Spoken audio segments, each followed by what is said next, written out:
Hello friends, welcome to my channel all about education. ಇವತ್ತು ತುಂಬ important questions approaches ಬಗ್ಗೆ, natural approach, situational approach ಮತ್ತು structural approach ಎಲ್ಲ approaches ಬಗ್ಗೆನೇ questions ನಾನು ಸೆಲೆಕ್ಟ್ ಮಾಡಿಬಿಟ್ಟು ತೊಗೊಂಡು ಬಂದಿದ್ದೀನಿ. Okay, first question: constructive approach to language learning promotes. Options: a child centred approach, class room noise, a teacher centred approach, culture of science. ನಿಮಗೆಲ್ಲ ಗೊತ್ತಿದೆ constructive approach ಅಂದರೆ option number 1 a child centred approach. ಇದಕ್ಕೆ answer. First time ಬರೆಯೋರಿಗೆ ಗೊತ್ತಿರಲ್ಲ. So constructive approach ಅಂದರೆ ಏನು? A child centred approach. ನೋಡಿ, ಇದೇ ಕ್ವೆಶನ್ಗೆ 2019ನಲ್ಲಿ ಹೇಗೆ ಕೇಳಿದರು ಅಂದರೆ, constructivist theory of learning emphasises ಅಂದರೆ ಕನ್ಸ್ಟ್ರಕ್ಟಿವಿಸ್ಟ್ ಥಿಯರಿ ಇದೆಯಲ್ಲ, ಯಾವುದ್ರ ಮೇಲೆ ಒತ್ತು ಕೊಡುತ್ತೆ ಅಂತ ಹೇಳಿದ್ದಾರೆ. ಕನ್ಸ್ಟ್ರಕ್ಟಿವಿಸ್ಟ್ ಥಿಯರಿ ಅಥವಾ ಕನ್ಸ್ಟ್ರಕ್ಟಿವಿಸ್ಟ್ ಅಪ್ರೋಚ್ ಎರಡೂ ಒಂದೇ. ಯಾವುದು ಅಂದರೆ ಅದು ಚೈಲ್ಡ್ ಸೆಂಟರ್ಡ್ ಅಪ್ರೋಚ್ ಅಥವಾ ಸ್ಟೂಡೆಂಟ್ ಸೆಂಟರ್ಡ್ ಅಪ್ರೋಚ್ ಅಂತ ಹೇಳ್ಬೋದು. Next question: methods or approaches to be adapted to teach a language are determined by. Adapted ಅಂತಂದರೆ ಅದನ್ನು ಅಳವಡಿಸ್ಕೊಳ್ಳೋದು. ಮೆಥಡ್ಸ್ ಮತ್ತು ಮೆಥಡ್ಸ್ ಅಥವಾ ಅಪ್ರೋಚಸ್ ಎರಡೂ ಒಂದೇ. ಬಿ ಅಡಾಪ್ಟೆಡ್ ಅಳವಡಿಸ್ಕೊಳ್ಳೋದು, to teach a language are determined by.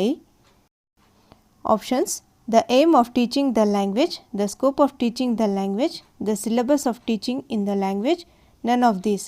ಇಲ್ಲಿ ನೋಡಿ, first option the aim of teaching the language. ಯಾವುದೇ ಒಂದು ಮೆಥಡ್ ಆಗಲಿ, ಯಾವುದೇ ಒಂದು ಅಪ್ರೋಚ್ ಆಗಲಿ, ನಾವು ಏನಕ್ಕೆ ಅಳವಡಿಸ್ಕೊತೀವಿ ಲ್ಯಾಂಗ್ವೇಜಲ್ಲಿ ಅಂತ ಅಂದರೆ, ಅದು ಮೇನ್ ಉದ್ದೇಶ ಏನು ಅಂತಂದರೆ ಲ್ಯಾಂಗ್ವೇಜ್ ಟೀಚ್ ಮಾಡೋದಕ್ಕೆ. ಅದು ಕನ್ನಡನಾದರೂ ಆಗಲಿ ಅಥವಾ ಇಂಗ್ಲೀಷ್ ಆದರೂ ಆಗಲಿ, ಮೇಯ್ನ್ ನಾವು ಏನಕ್ಕೆ ಮೆಥಡ್ಸ್ ಯೂಸ್ ಮಾಡೋದು, ನಾವು ಲ್ಯಾಂಗ್ವೇಜ್ನ ಟೀಚ್ ಮಾಡೋದಕ್ಕೆ. ಯಾವ ಮೆಥಡ್ ಅಂದರೆ ಬೇರೆ ಬೇರೆ ಮೆಥಡ್ಸ್, ಎಷ್ಟೊಂದು ಮೆಥಡ್ಸ್ ಇದೆ ಅಲ್ವಾ ಇಂಗ್ಲೀಷಲ್ಲಿ, ಆ ಥರ ಬೇರೆ ಬೇರೆ ಮೆಥಡ್ಸ್ ಏನಕ್ಕೆ ಯೂಸ್ ಮಾಡ್ತೀವಿ ಅಂದರೆ, ಮೇನ್ ಉದ್ದೇಶ ಏನು? The main aim of teaching the language ಅಂದರೆ ಮೇನ್ ಏಮ್ ಏನು? ಲ್ಯಾಂಗ್ವೇಜ್ ಟೀಚ್ ಮಾಡೋದಕ್ಕೋಸ್ಕರ ಬೇರೆ ಬೇರೆ ಮೆಥಡ್ಸ್ ಯೂಸ್ ಮಾಡ್ತೀವಿ. So option number 1 is the right answer. Next question: direct method of teaching English was evolved to overcome the problem of. Options: substitution table method, grammar translation method, Dr. West's new method, bilingual method. ಅಂದರೆ ನೋಡಿ, ಇದಕ್ಕೆ correct answer option number 2 grammar translation method. ಇಲ್ಲಿ ಏನು ಕ್ವೆಶನಲ್ಲಿ ಕೇಳಿದ್ದಾರೆ ಅಂದರೆ, direct method ಏನಕ್ಕೆ ಇಂಗ್ಲೀಷಲ್ಲಿ ತೊಗೊಂಡು ಬಂದರು, ಯಾವ ಪ್ರಾಬ್ಲಮ್ನ ಓವರ್ಕಮ್ ಮಾಡೋದಕ್ಕೋಸ್ಕರ, ಯಾವ ಪ್ರಾಬ್ಲಮ್ನ ನಿವಾರಿಸಲು ಡೈರೆಕ್ಟ್ ಮೆಥಡ್ ಅಂದರೆ ನೇರ ವಿಧಾನ, ಇದನ್ನು ಏನಕ್ಕೆ ತೊಗೊಂಡು ಬಂದರು ಗ್ರಾಮರ್ ಟ್ರಾನ್ಸ್ಲೇಷನ್ ಜಾಗದಲ್ಲಿ. ಏನಕ್ಕೆ ಅಂದರೆ, ಇವಾಗ ಗ್ರಾಮರ್ ಟ್ರಾನ್ಸ್ಲೇಷನ್ನ ಬರೀ ಇಂಗ್ಲೀಷಲ್ಲಿ ಬೇರೆ 2 ಲ್ಯಾಂಗ್ವೇಜ್ ಯೂಸ್ ಮಾಡ್ತಾರಲ್ಲ, ಅದರಲ್ಲಿ ಗ್ರಾಮರ್ ಟ್ರಾನ್ಸ್ಲೇಷನಲ್ಲಿ ಇಂಗ್ಲೀಷ್ ಮತ್ತು ಕನ್ನಡ ಎರಡೂ ಯೂಸ್ ಮಾಡ್ತಿರ್ತಾರೆ. ಮದರ್ ಟಂಗ್, ಇಂಗ್ಲೀಷ್ ಮತ್ತು ಮದರ್ ಟಂಗ್ ಎರಡೂ ಯೂಸ್ ಮಾಡ್ತಾಯಿರ್ತಾರೆ. ಅದಕ್ಕೋಸ್ಕರ ಅಲ್ಲಿ ಏನಾಗ್ತಿತ್ತು, ಯಾರೂ ಇಂಗ್ಲೀಷ್ ಕಲಿತಾನೆ ಇರಲಿಲ್ಲ. ಅದಕ್ಕೋಸ್ಕರ ಅವ್ರು ಏನು ಮಾಡಿದ್ರು, ಡೈರೆಕ್ಟ್ ಮೆಥಡ್ನ ತೊಗೊಂಡು ಬಂದರು.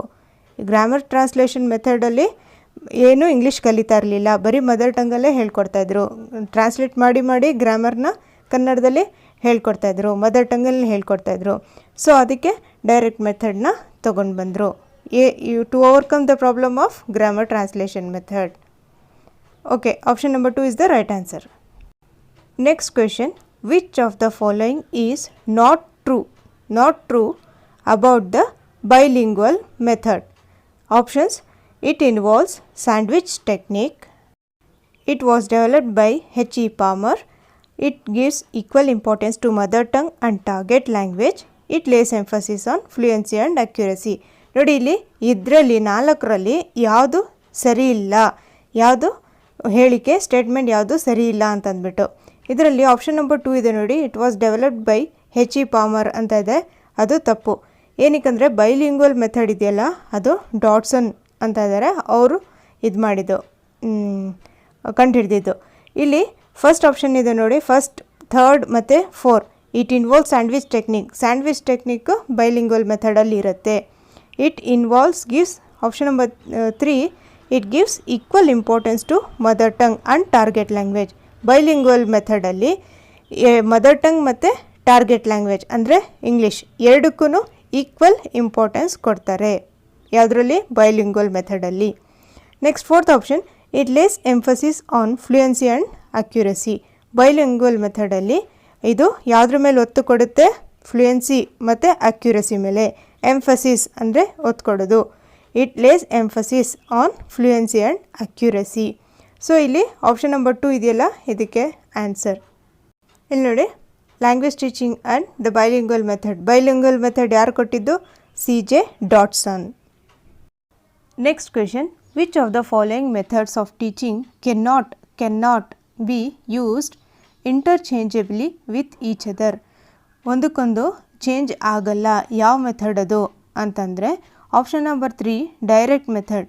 ನೋಡಿ, ಡೈರೆಕ್ಟ್ ಮೆಥಡ್ ನೀವು ನನ್ನ ವಿಡಿಯೋ ನೋಡಿರಬೇಕು. ಒಂದು ಅಪ್ರೋಚಸ್ ಅಥವಾ ಮೆಥಡ್ಸ್ ಆಫ್ ಟೀಚಿಂಗ್ ಇಂಗ್ಲೀಷ್ ಅಂತ ಒಂದು ವಿಡಿಯೋ ಮಾಡಿದ್ದೀನಿ, ನೋಡಿರೋರಿಗೆ ಗೊತ್ತಿರುತ್ತೆ. ಡೈರೆಕ್ಟ್ ಮೆಥಡಲ್ಲಿ ಏನು? ಡೈರೆಕ್ಟ್ ಮೆಥಡಲ್ಲಿ ಬರೀ ಇಂಗ್ಲೀಷಲ್ಲೇ ಮಾತಾಡಬೇಕು. ಬೆಳಗ್ಗೆಯಿಂದ ಸಾಯಂಕಾಲವರೆಗೂ ಬರೀ ಇಂಗ್ಲೀಷಲ್ಲೇ ಮಾತಾಡಬೇಕು. ಅದು ಯಾವುದೇ ಸಬ್ಜೆಕ್ಟ್ ಆಗಿರಲಿ, ಸೋಷಲ್ ಆಗಲಿ, ಮ್ಯಾಥ್ಸ್ ಆಗಲಿ, ಇಂಗ್ಲೀಷ್ ಲ್ಯಾಂಗ್ವೇಜ್ ಆಗಿರಲಿ, ಯಾವುದೇ ಸಬ್ಜೆಕ್ಟ್ ನೀವು ಹೇಳ್ಕೊಡ್ತಾಯಿದ್ರೆ ಹೋಲ್ ಡೇ ಬರೀ ಇಂಗ್ಲೀಷೇ ಯೂಸ್ ಮಾಡಬೇಕು. ಯಾವ ಮೆಥಡಲ್ಲಿ? ಡೈರೆಕ್ಟ್ ಮೆಥಡಲ್ಲಿ. Okay, option number 3 is the right answer. Next question, which approach emphasises interaction as the means and goal of learning a language? ಇಲ್ಲಿ ಇಂಟರಾಕ್ಷನ್ ಅಂದರೆ ಮಾತನಾಡುವುದು, ಒಬ್ರಿಗೊಬ್ರು ಸಂವಹನ ಮಾಡುವುದು. As the means and goal of learning a language. ಲ್ಯಾಂಗ್ವೇಜಲ್ಲಿ ಸಂವಹನ, ಮಾತನಾಡುವುದು ಜಾಸ್ತಿ ಯಾವುದರಲ್ಲಿ? ಇಲ್ಲಿ ಆಪ್ಷನ್ ನಂಬರ್ 1 ಕಮ್ಯುನಿಕೇಟಿವ್ ಅಪ್ರೋಚ್. ಈ ಅಪ್ರೋಚಲ್ಲಿ ಬರೀ ಲ್ಯಾಂಗ್ವೇಜ್ ಯೂಸ್ ಜಾಸ್ತಿ ಆಗುತ್ತೆ. ಮತ್ತು ಬೇರೆ ಆಪ್ಷನ್ಸ್ ಇಮರ್ಷನ್, ಸೈಲೆಂಟ್ ವೇ, ಆರಲ್ ಇದೆಲ್ಲ ನನ್ನ ಇನ್ನೊಂದು ವಿಡಿಯೋ ಇದೆ, ಅಪ್ರೋಚಸ್ ಆಫ್ ಟೀಚಿಂಗ್ ಇಂಗ್ಲೀಷ್ ಅಥವಾ ಮೆಥಡ್ಸ್ ಆಫ್ ಟೀಚಿಂಗ್ ಇಂಗ್ಲೀಷ್ ಅಂತ ಇದೆ. ಅದರಲ್ಲಿ ಚೆಕ್ ಮಾಡಿ, ಪ್ಲೇ ಲಿಸ್ಟಲ್ಲಿ ಹೋಗಿ. ನೀವು ನೋಡಿಲ್ಲ ಅಂದರೆ ಒಂದ್ಸರಿ ವಾಚ್ ಮಾಡಿ. ಈ language immersion method, silent way, oral ಮತ್ತು ಬೈಲಿಂಗ್ವಲ್ ಮೆಥಡ್ಸ್ ಎಲ್ಲ ಮೆಥಡ್ಸು ನಾನು ಹೇಳ್ಕೊಟ್ಟಿದ್ದೀನಿ ಅಲ್ಲಿ. Okay, next question, little or no attention is given to pronunciation in dash method. ನೋಡಿ, ಇಲ್ಲಿ ಪ್ರೊನೌನ್ಸಿಯೇಷನ್ ಅಂದರೆ ಉಚ್ಚಾರಣೆಗೋಸ್ಕರ ಯಾವುದು ಅಟೆನ್ಷನ್ನೇ ಕೊಟ್ಟಿರಲ್ಲ, ಒಂದು ಸ್ವಲ್ಪನೂ ಅಟೆನ್ಷನ್ನೇ ಕೊಟ್ಟಿರಲ್ಲ ಅಥವಾ ಸ್ವಲ್ಪ ಅಟೆನ್ಷನ್ ಕೊಟ್ಟಿರ್ತಾರೆ. ಯಾವ ಮೆಥಡಲ್ಲಿ? ಲಿಟಲ್ ಅಟೆನ್ಷನ್ ಅಥವಾ ನೋ ಅಟೆನ್ಷನ್. ಯಾವುದಕ್ಕೆ? ಪ್ರೊನೌನ್ಸಿಯೇಷನ್ಗೆ. ಪ್ರೊನೌನ್ಸಿಯೇಷನ್ ಅಂದರೆ ಉಚ್ಚಾರಣೆಗೆ. ಯಾವ ಮೆಥಡಲ್ಲಿ? ಆಪ್ಷನ್ಸ್: audiolingual method, communicative language teaching ಅಂದರೆ CLT ಅಂತನಾದರೂ ಕೊಡ್ಬೋದು ನಿಮಗೆ. ನೆಕ್ಸ್ಟ್ ಗ್ರಾಮರ್ ಟ್ರಾನ್ಸ್ಲೇಷನ್, SLT ಅಂದರೆ ಸೆಕೆಂಡ್ ಲ್ಯಾಂಗ್ವೇಜ್ ಟೀಚಿಂಗ್. ಇಲ್ಲಿ ಆಪ್ಷನ್ ನಂಬರ್ 3 ಗ್ರಾಮರ್ ಟ್ರಾನ್ಸ್ಲೇಷನ್ ಇದಕ್ಕೆ ಆನ್ಸರ್. ಇದರಲ್ಲಿ ಪ್ರೊನೌನ್ಸಿಯೇಷನ್ಗೆ, ಉಚ್ಚಾರಣೆಗೆ ಏನೂ ಇಂಪಾರ್ಟೆನ್ಸ್ ಕೊಡೋದಿಲ್ಲ. So option number 3 is the right answer. Next question, structural approach gives importance to. Structural approach ಇದೆಯಲ್ಲ, ಅದು option number 2 reading and ರೈಟಿಂಗ್ಗೆ importance ಕೊಡುತ್ತೆ. ಸ್ಟ್ರಕ್ಚರಲ್ ಅಪ್ರೋಚಲ್ಲಿ ನಾನು ಇನ್ನೊಂದು ಲಾಸ್ಟ್ ವಿಡಿಯೋಲಿ ಇನ್ನೊಂದು ಕೊಟ್ಟಿದ್ದೆ. ಸ್ಟ್ರಕ್ಚರಲ್ ಅಪ್ರೋಚ್ ಅಂತ ಬಂದರೆ ಅದರಲ್ಲಿ ಆಪ್ಷನ್ಸಲ್ಲಿ ಸೆಲೆಕ್ಷನ್ ಮತ್ತು ಗ್ರೇಡೇಷನ್ ಅಂತ ಬಂದರೆ ಅದು ಸ್ಟ್ರಕ್ಚರಲ್ ಅಪ್ರೋಚಲ್ಲಿ ಇನ್ವಾಲ್ವ್ ಆಗುತ್ತೆ. ಈ ಅಪ್ರೋಚಲ್ಲಿ ಸ್ಪೀಚ್ ಅಥವಾ ಕಮ್ಯುನಿಕೇಷನ್ ಅಥವಾ ಇದು ರೀಡಿಂಗ್ ಓನ್ಲಿ ಅಂತ ಅಂದ್ಬಿಟ್ಟು ಕೇಳಿದ್ದಾರೆ. ಇದು ಮೇನ್ ಸ್ಟ್ರಕ್ಚರ್ ಮೇಲೆ ಇಂಪಾರ್ಟೆನ್ಸ್ ಕೊಡುತ್ತೆ, ಸ್ಟ್ರಕ್ಚರ್ ಮೇಲೆ ಒತ್ತು ಕೊಡುತ್ತೆ, ಸ್ಟ್ರಕ್ಚರಲ್ ಅಪ್ರೋಚ್. ಸೊ ಇದಕ್ಕೆ option reading and writing, option number 2 is the right answer. Next question, communicative language teaching lays emphasis on options: grammatical competency, language use, form, writing. ನೋಡಿ, ಮತ್ತೆ ಬಂತು communicative language ಅಂತಂದ್ಬಿಟ್ಟು. Communicative language ಅಥವಾ communicative approach ತುಂಬ important. ಪ್ರತಿ ವರ್ಷ every year ಎಲ್ಲ question ಪೇಪರಲ್ಲೂ communicative approach ಬಗ್ಗೆ ಕ್ವೆಶನ್ ಕೇಳಿದ್ದಾರೆ, ಬಟ್ ಟ್ವಿಸ್ಟ್ ಮಾಡಿ ಕೇಳಿದ್ದಾರೆ. ಕಮ್ಯುನಿಕೇಟಿವ್ ಲ್ಯಾಂಗ್ವೇಜ್ ಟೀಚಿಂಗ್ ಅಥವಾ CLT ಯಾವುದ್ರ ಮೇಲೆ ಒತ್ತು ಕೊಡುತ್ತೆ? ಯಾವುದ್ರ ಮೇಲೆ ಅಂದರೆ ಆಪ್ಷನ್ ನಂಬರ್ 2 ಲ್ಯಾಂಗ್ವೇಜ್ ಯೂಸ್. ನಾವು ಲ್ಯಾಂಗ್ವೇಜ್ನ ಹೇಗೆ ಯೂಸ್ ಮಾಡ್ತಾಯಿದ್ದೀವಿ ಅದ್ರ ಮೇಲೆ ಒತ್ತು ಕೊಡ್ತಾ ಇದ್ದಾರೆ. ಎಷ್ಟು ನಾವು ಲ್ಯಾಂಗ್ವೇಜ್ ಯೂಸ್ ಮಾಡ್ತಾಯಿದ್ದೀವಿ ಅದ್ರ ಮೇಲೆ ಒತ್ತು ಕೊಡುತ್ತೆ. ಯಾವುದು? CLT ಅಥವಾ communicative language teaching.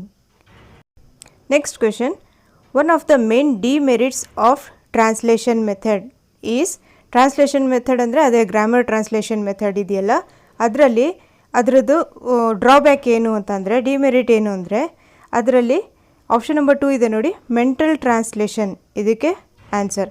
Mental translation ಅಂದರೆ ಏನು? ಮಾನಸಿಕ ಅನುವಾದ ಅಂದರೆ ಮೈಂಡಲ್ಲಿ ಟ್ರಾನ್ಸ್ಲೇಟ್ ಮಾಡೋದು. ಮಾನಸಿಕ ಅನುವಾದ ಮೈಂಡಲ್ಲಿ ಟ್ರಾನ್ಸ್ಲೇಟ್ ಮಾಡಿ ನೀವು ಕನ್ನಡದಲ್ಲಿ ಯೋಚನೆ ಮಾಡ್ತಾ ಇರ್ತೀರಾ. ಮೈಂಡಲ್ಲಿ ಕನ್ನಡದಲ್ಲಿ ಯೋಚನೆ ಮಾಡಿ ಆಮೇಲೆ ಇಂಗ್ಲೀಷಲ್ಲಿ ಹೇಳ್ತೀರಾ. ಅದನ್ನು ಮೆಂಟಲ್ ಟ್ರಾನ್ಸ್ಲೇಷನ್ ಅಂತಾರೆ. ಅದಕ್ಕೆ ಗ್ರಾಮರ್ ಟ್ರಾನ್ಸ್ಲೇಷನ್ ಸರಿ ಇಲ್ಲ ಅಂತ ಹೇಳ್ತಾರೆ. ಸರಿ ಇಲ್ಲ ಅಂದರೆ ಇದು ಇಂಗ್ಲೀಷ್ ಕಲಿಯೋದಕ್ಕೆ ಒಂದು ತಡೆಗಟ್ಟುತ್ತೆ, ಅಡ್ಡ ಬರುತ್ತೆ. ಇದು ಟ್ರಾನ್ಸ್ಲೇಟ್ ಮಾಡೋದ್ರಿಂದ ಜಾಸ್ತಿ ಕನ್ನಡದಲ್ಲೇ ಕಲ್ತ್ಕೊತಾರೆ ಮಕ್ಕಳು. ಅದರಲ್ಲಿ ಇಂಗ್ಲೀಷ್ ಕಲಿಯೋಕ್ಕೆ ಅವಕಾಶ ಜಾಸ್ತಿ ಇರಲ್ಲ ಗ್ರಾಮರ್ ಟ್ರಾನ್ಸ್ಲೇಷನ್ ಮೆಥಡಲ್ಲಿ. Next question, when a teacher involves each and every student in the class to teach a concept, the method that could work well is. ನೋಡಿ, ಯಾವುದೋ ಒಂದು ಕ್ಲಾಸಲ್ಲಿ ಟೀಚರ್ ಏನು ಮಾಡ್ತಾರೆ, ಎಲ್ಲ ಮಕ್ಳಿಗೂ ಇನ್ವಾಲ್ವ್ ಮಾಡ್ಕೊತಾರೆ. ಅದು ಯಾವ ಮೆಥಡಲ್ಲಿ? ಯಾವುದೋ ಒಂದು ಕಾನ್ಸೆಪ್ಟನ್ನ ಟೀಚ್ ಮಾಡೋಕ್ಕೆ ಎಲ್ಲ ಮಕ್ಳಿಗೂ ಇನ್ವಾಲ್ವ್ ಮಾಡ್ಕೊತಾರೆ. ಅದು ಯಾವ ಮೆಥಡಲ್ಲಿ ಅಂದರೆ option number 2 discussion method.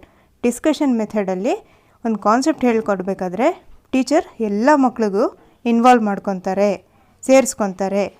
Okay, option number 2 is the right answer. Next question, when a teacher teaches a lesson by giving explanation only in English, the method employed by the teacher is. ನಾನು ಇವಾಗಲೇ ಹೇಳಿದೆ ಸ್ವಲ್ಪ ಹೊತ್ತು ಮುಂಚೆ, ಬರೀ ಇಂಗ್ಲೀಷಲ್ಲೇ ಹೇಳಬೇಕು. ಅದು ಯಾವ ಮೆಥಡಲ್ಲಿ? ಬರೀ ಇಂಗ್ಲೀಷಲ್ಲೇ, ಹೋಲ್ ಡೇ ಇಂಗ್ಲೀಷಲ್ಲೇ ಮಾತಾಡಬೇಕು. ಅದು ಯಾವ method? Option number 1 direct method. ಇದಕ್ಕೆ ಸರಿಯಾದ ಉತ್ತರ. Next question, students listen to a dialogue between a vegetable vendor and a customer. They fill in gaps and then practise a dialogue with a partner. Next day they will go and bargain with the vendor. ನೋಡಿ, ಏನಂದರೆ students ಏನು ಮಾಡ್ತಾರೆ, ಒಂದು ತರಕಾರಿ ಮಾರೋರು ಮತ್ತು ಒಂದು customer ಯಾರೋ ಅವ್ರ ಹತ್ರ ತೊಗೊತಾ ಇರ್ತಾರೆ. ಅವರಿಬ್ಬರು ಮಾತಾಡೋದನ್ನು ಕೇಳಿಸ್ಕೊತಾರೆ. ಅವರಿಬ್ಬರು ಮಾತಾಡೋದನ್ನ ಕೇಳಿಸ್ಕೊಂಡು ನೆಕ್ಸ್ಟ್ ಡೇ ಹೋಗ್ಬಿಟ್ಟು ಅವ್ರು ಸೇಮ್ ಅದೇ ಥರ ವೆಜಿಟೇಬಲ್ ಅವ್ರ ಹತ್ರ ಬಾರ್ಗೇನ್ ಮಾಡ್ತಾಯಿರ್ತಾರೆ, ಚೌಕಾಸಿ ಮಾಡ್ತಾಯಿರ್ತಾರೆ. ಮತ್ತು ಈ ಅಪ್ರೋಚ್ಗೆ ಏನು ಹೇಳ್ತಾರೆ, ಯಾವ ಅಪ್ರೋಚ್ ಇದಕ್ಕೆ ಅಂತ ಹೇಳಿದರೆ option number 3 the communicative approach. ಇದಕ್ಕೆ ಸರಿಯಾದ ಉತ್ತರ. Option number 3 communicative approach. ಮತ್ತೆ ಬಂತು ನೋಡಿ ಇಲ್ಲಿ ಕಮ್ಯುನಿಕೇಟಿವ್ ಅಪ್ರೋಚ್. ಮತ್ತೆ ಕೇಳ್ತಾರೆ ಕಮ್ಯುನಿಕೇಟಿವ್ ಅಪ್ರೋಚ್, CLT. ಇದು ತುಂಬ important. Next question, name the approach in which the activities and task designed are purposeful and meaningful and the emphasis is on functions of language rather than the rules. ಅಂದರೆ ಯಾವ ಅಪ್ರೋಚಲ್ಲಿ ಇಲ್ಲಿ purposeful ಆಗಿರುತ್ತೆ ಮತ್ತು meaningful ಆಗಿರುತ್ತೆ. ಮತ್ತು ಇದು ಯಾವುದ್ರ ಮೇಲೆ ಎಂಫಸಿಸ್ ಅಂದರೆ ಒತ್ತು ಕೊಡುತ್ತೆ, ಲ್ಯಾಂಗ್ವೇಜ್ ಮೇಲೆ ಒತ್ತು ಕೊಡುತ್ತೆ, ಆದರೆ ರೂಲ್ಸ್ ಮೇಲೆ ಒತ್ತು ಕೊಡಲ್ಲ. ಲ್ಯಾಂಗ್ವೇಜ್ ಮೇಲೆ ಒತ್ತು ಕೊಡುತ್ತೆ, ರೂಲ್ಸ್ ಮೇಲೆ ಒತ್ತು ಕೊಡಲ್ಲ. ಯಾವುದಿದು? Option number 1 communicative approach. ನೋಡಿ, ಈ ಅಪ್ರೋಚ್ ಏನಿದೆ ಪರ್ಪಸ್ಫುಲ್ ಆಗಿರುತ್ತೆ ಮತ್ತು ಮೀನಿಂಗ್ಫುಲ್ ಆಗಿರುತ್ತೆ. ಮತ್ತು ಲ್ಯಾಂಗ್ವೇಜ್ ಮೇಲೆ ಎಂಫೆಸಿಸ್ ಕೊಡುತ್ತೆ, ಒತ್ತು ಕೊಡುತ್ತೆ, ರೂಲ್ಸ್ ಮೇಲೆ ಒತ್ತು ಕೊಡೋಲ್ಲ. ಯಾವುದು? Communicative approach. ಫ್ರೆಂಡ್ಸ್, ಇನ್ನೂ ಒಂದೆರಡು ಕ್ವೆಶನ್ ನಾನು ಹಾಕಿಲ್ಲ, ಸಾರಿ, ನನಗೆ ಇವಾಗ ನೆನಪಿಗೆ ಬರ್ತಾ ಇದೆ. TPR ಮೆಥಡ್ ಇದೆಯಲ್ಲ, TPR ಮೆಥಡ್ ಅಂದರೆ ಟೋಟಲ್ ಫಿಸಿಕಲ್ ರೆಸ್ಪಾನ್ಸ್ ಮೆಥಡ್ ಇದೆಯಲ್ಲ, ಅದು JJ ಆ್ಯಶರ್. ಯಾರ್ದದು? JJ ಆ್ಯಶರ್. ಮತ್ತು ಇನ್ನೊಂದು natural approach. Natural approach very important. ಅದರಲ್ಲೂ ಅದು ಯಾರು ಕೊಟ್ಟಿದ್ದು ಅಂದರೆ ಸ್ಟಿಫನ್ ಕ್ರೇಷನ್. ಅವ್ರ ಬಗ್ಗೆ ಒಂದು ವಿಡಿಯೋ ಮಾಡ್ತೀನಿ, ಸ್ಟಿಫನ್ ಕ್ರೇಷನ್. ನ್ಯಾಚುರಲ್ ಅಪ್ರೋಚ್ ಯಾರು ಕಂಡುಹಿಡಿದಿದ್ದು? ಸ್ಟಿಫನ್ ಕ್ರೇಷನ್. ಮತ್ತು ಟೆರೆಲ್, TERRELL, ಟೆರೆಲ್. ಅದೆರಡು ತುಂಬ ಇಂಪಾರ್ಟೆಂಟ್. ನ್ಯಾಚುರಲ್ ಅಪ್ರೋಚ್ ಮತ್ತು ಕಮ್ಯುನಿಕೇಟಿವ್ ಅಪ್ರೋಚ್, ಡೈರೆಕ್ಟ್ ಮೆಥಡ್ ಅಥವಾ ಡೈರೆಕ್ಟ್ ಅಪ್ರೋಚ್ ಇದೆಯಲ್ಲ, ಇದು 3 ತುಂಬ ಇಂಪಾರ್ಟೆಂಟ್. ಮತ್ತೆ ಕೇಳಿದ್ದಾರೆ. Thank you for watching my video ಇಷ್ಟ ಆದರೆ ಲೈಕ್ ಮಾಡಿ, ನಮ್ಮ ಚಾನಲ್ಗೆ ಹೊಸದಾಗಿ ಬಂದಿದ್ದರೆ ಸಬ್ಸ್ಕ್ರೈಬ್ ಮಾಡಿ, ಮತ್ತು ಸೈಡಲ್ಲಿ ಬೆಲ್ ಬಟನ್ ಇರುತ್ತೆ, ಅದ್ರ ಮೇಲೆ ಕ್ಲಿಕ್ ಮಾಡಿದ್ರೆ ನಿಮಗೆ ಡೈಲಿ ನನ್ನ ವೀಡಿಯೋಸ್ ಬರ್ತಾ ಇರುತ್ತೆ. Thank you once again.